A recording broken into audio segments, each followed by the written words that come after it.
My brother forged my signature on an $80,000 loan, destroying my future. When I started to rebuild my life, he sabotaged me out of jealousy. So, I waited for the perfect moment and exposed him with a secret recording in front of our entire family at my father's birthday party. The email arrived at 2:17 p.m. on a Tuesday, a sterile, gray spear of text that pierced the heart of my afternoon. It wasn't a rejection from a job or a canceled appointment. It was worse. It was the digital guillotine dropping on a dream I had spent the last 5 years painstakingly building. The subject line was bland, clinical, regarding your graduate program loan application. I clicked it open, my heart a nervous hummingbird against my ribs. The words swam before my eyes, but a few phrases snagged in the net of my disbelief. Regret to inform you, unable to approve, and the one that made the air leave my lungs in a silent whoosh due to a significant and recent drop in your credit score. It made no sense. My credit score was my fortress. I had guarded it with the ferocity of a dragon hoarding gold. Every bill paid on time, every balance kept low. I never co-signed, never lent my card, never took a financial risk that wasn't meticulously calculated. This score was my key, the one that would unlock the door to a master's program in art history, the one that would finally get me out of my parents' house and into a life of my own making. A mistake. It had to be a mistake. My fingers flew across the keyboard, a frantic dance of logins and security questions. The credit report loaded, a stark black and white ledger of my financial life. And there it was. Not a mistake. A catastrophe. A single line item, bold and damning. From 6 months ago. A commercial loan for $80,000 from a high interest lender I'd never heard of.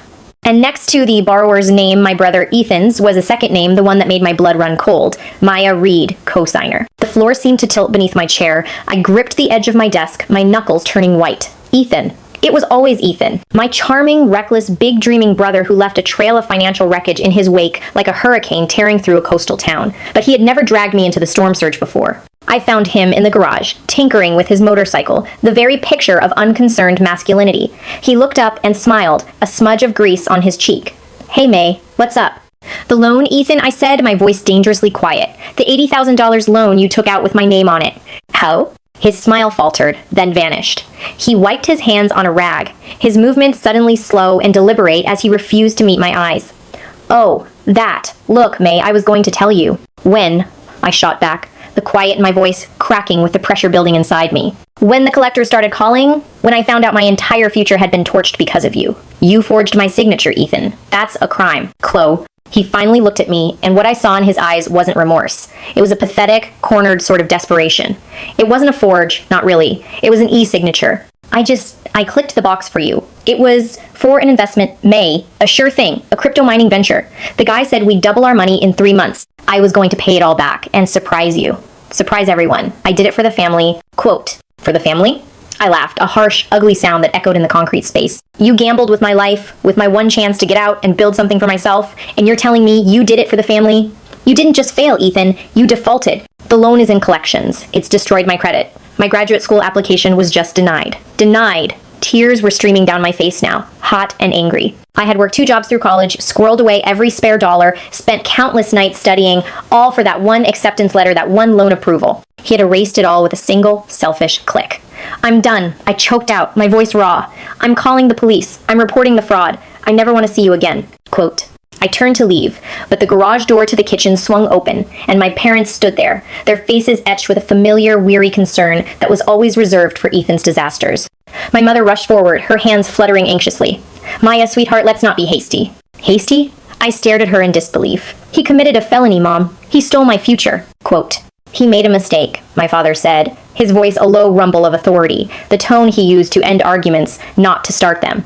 He had good intentions. He just wanted to help the family get ahead. There it was again, that phrase. The get-out-of-jail-free card they always handed him, the magic words that absolved him of all responsibility. My mother wrapped her arms around me, a gesture that felt less like comfort and more like a cage. Honey, think about what this would do to him. A police record? It would ruin his life. And remember when you were 10 and you fell off your bike and broke your arm? Who stayed up all night with you, holding the ice pack and telling you stories so you wouldn't cry?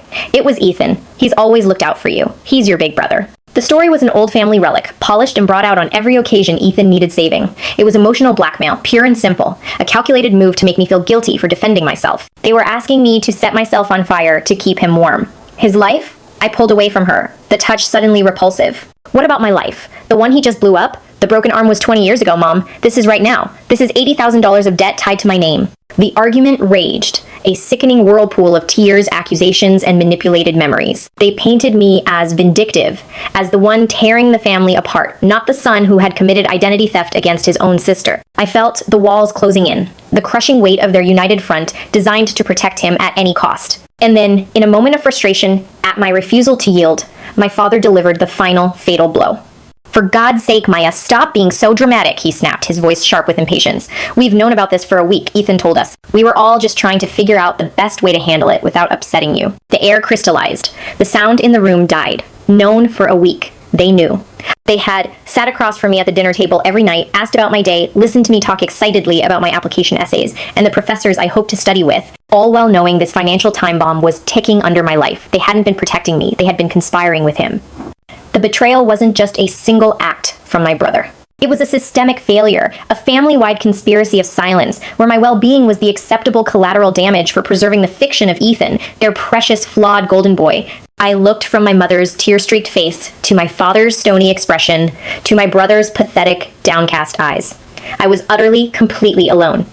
A wave of exhaustion so profound it felt like drowning washed over me. The fight went out of me, replaced by a cold, hard knot of resignation in my stomach. Fine, I whispered, the word tasting like ash. Fine, I won't call the police. I'll forgive him. The relief on their faces was immediate and sickening.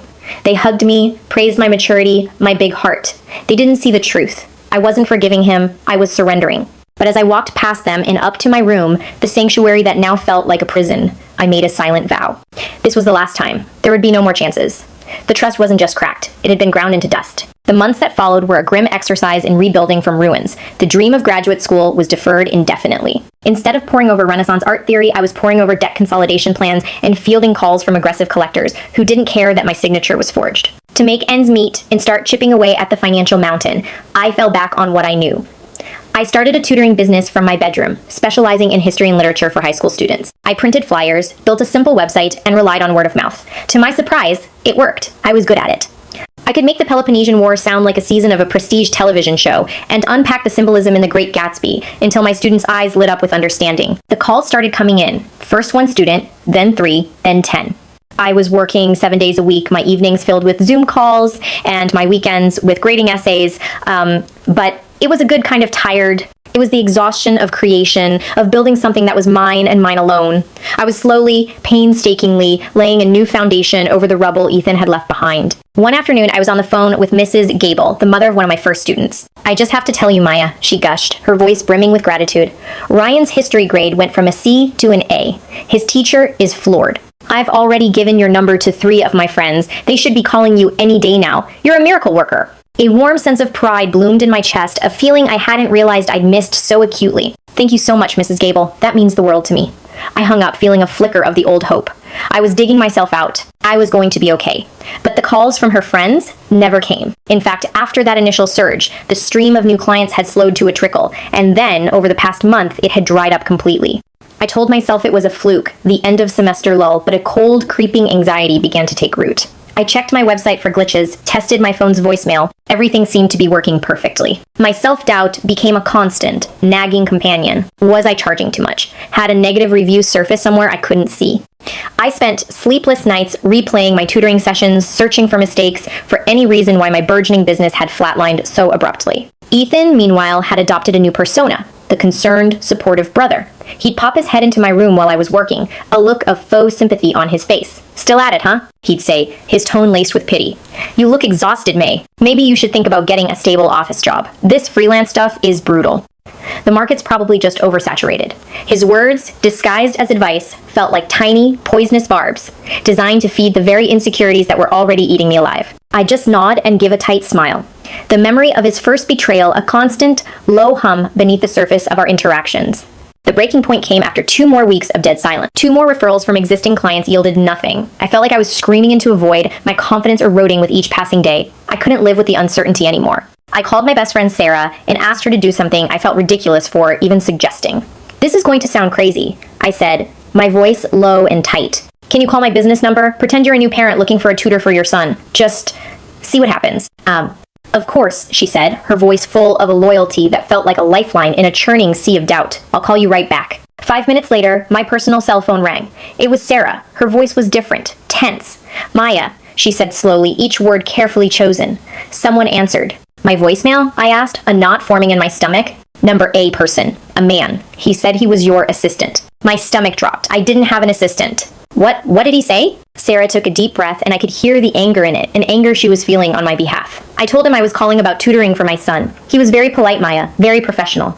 He said, and I'm quoting here, "I'm so sorry, but Maya is completely booked for the foreseeable future. She isn't accepting any new students until at least next year." The phone slipped from my numb fingers and clattered onto the floor.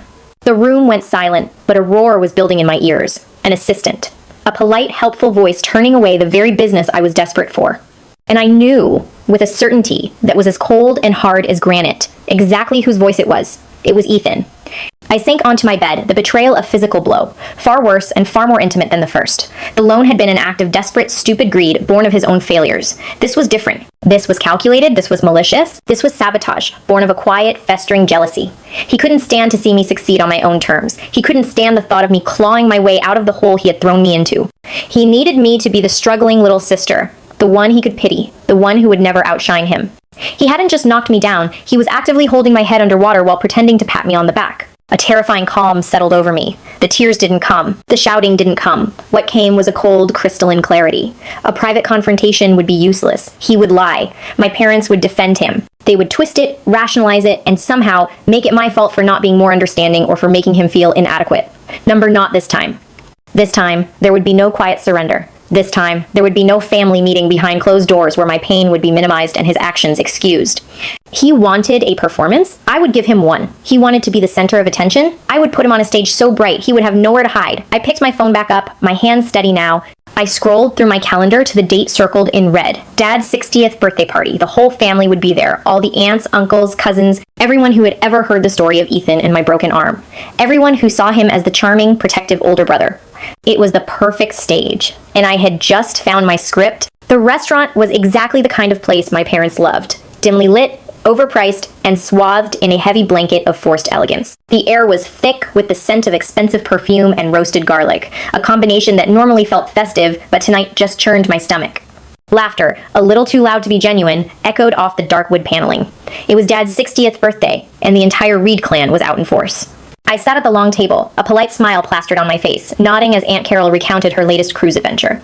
Inside, my heart hammered against my ribs like a trapped bird. In my purse, my phone was connected via Bluetooth to the small, powerful speaker I'd brought, a device capable of filling the entire private dining room with sound. The evening was a masterclass in the family's particular brand of denial. My parents beamed, the proud matriarch and patriarch of a perfect family. Ethan was in his element, playing the role of the devoted son and brother to perfection. He draped an arm over my shoulder at one point, leaning in to speak to our uncle across the table. "You know my little sister," he said, his voice dripping with condescending affection. "She's become such a workaholic with her tutoring business. We barely see her anymore. So busy." He squeezed my shoulder, a gesture of ownership. I just smiled, a tight, thin line. Every false word, every hypocritical touch was just another log on the pyre I was meticulously building. After the main course, a towering Black Forest cake, studded with 60 candles, was brought to the table. We all sang. My father, his face flushed with wine and happiness, blew them out in a single puffing breath as the family applauded. He stood up, tapping his glass for a speech. "Thank you all for coming," he began, his voice thick with emotion. 60 years. I've been blessed with a wonderful wife, a loving family, and 2 incredible children. Seeing the bond between you two, he looked at Ethan and me, his eyes glistening.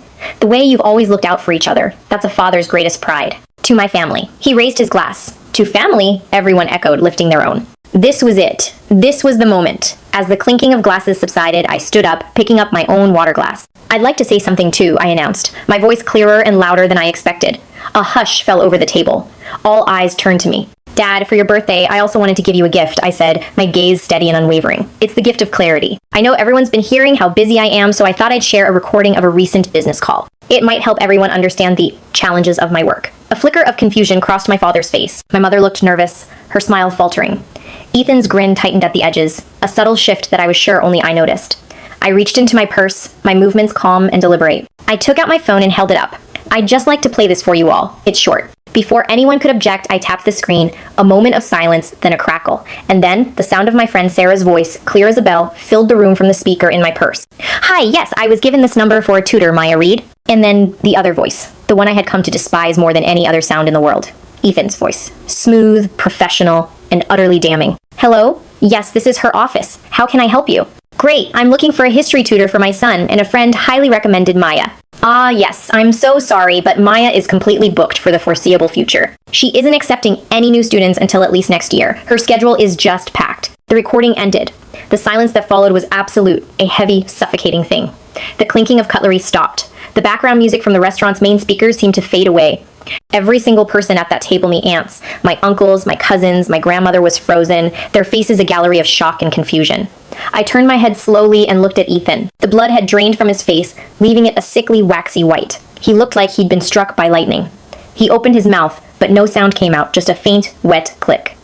Then I looked at my parents. My mother's hand was pressed to her lips, her eyes wide with a dawning horror. My father stared at the tablecloth, his proud, happy expression having crumbled into a mask of stunned shame. The lie he had celebrated just moments before had been exposed as a grotesque farce in front of everyone he held dear. I looked back at the family, at all the faces now staring at Ethan, not with confusion anymore, but with a dawning, horrified understanding.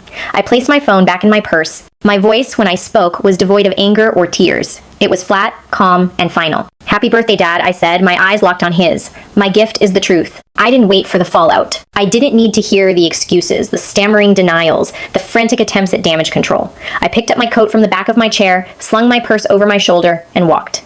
I walked past the stunned faces of my relatives, past the frozen figures of my parents, and past my brother, who sat utterly exposed and destroyed in the ruins of the perfect family portrait he had worked so hard to paint. I pushed open the heavy oak door of the restaurant and stepped out into the cool night air. The city sounds washed over me, the distant wail of a siren, the rumble of traffic. I took a deep breath, the first one that didn't feel tight and constricted in months. I had lost a family, or at least the illusion of one. I had a mountain of debt to climb and a business to rebuild from scratch. The future was a vast, terrifying unknown. But as I walked down the street, away from the wreckage of lies and into the quiet solitude of my own truth, I felt something I hadn't felt in a very long time. I felt free.